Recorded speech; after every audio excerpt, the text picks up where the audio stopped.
Good evening, everyone.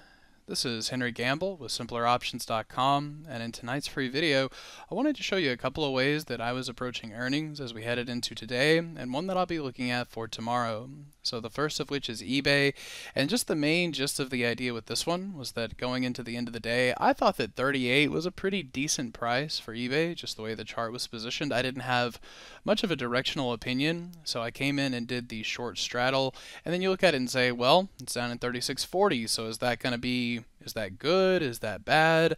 Well, the main thing you have to think about is your break even. So you take the strike that you were short the straddle from.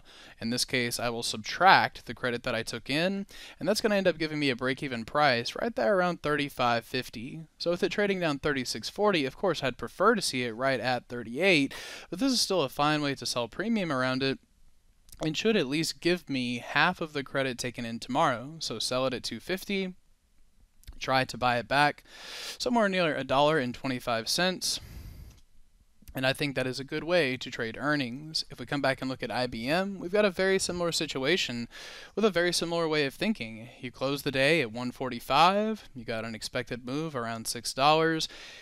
This is giving myself a little bit more leniency, but both trades, either the short straddle or in this case the short strangle, could have also been worked out well.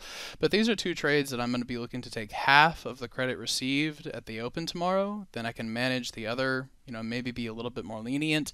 And then the third of these that I'm looking to double, if I can. Of course, I'll have to see how Domino's reports, as their report is not out until Friday morning. But this is a spot where I'm looking with a little bit lower probability strategy, but at the same time, much less risk. So with Domino's, we were looking at the daily squeeze and the chance of maybe getting up into 300. Now, I think 300 is maybe a little far-fetched, but by doing the butterfly $10 wide, you do just a very similar way of thinking. You say, if I've got that against 290 and I paid $2.20 for it, then I need to see Domino's above 290, 220 tomorrow, and that's kind of my lotto ticket trade. So the more reliable, higher probability strategies are those that we looked at first, and those should be good for half the credit received. Then if Domino's can do something with that daily squeeze, maybe we can look at the opportunity of doubling the debit that we've paid for in that, and that is what I'll be looking at tomorrow.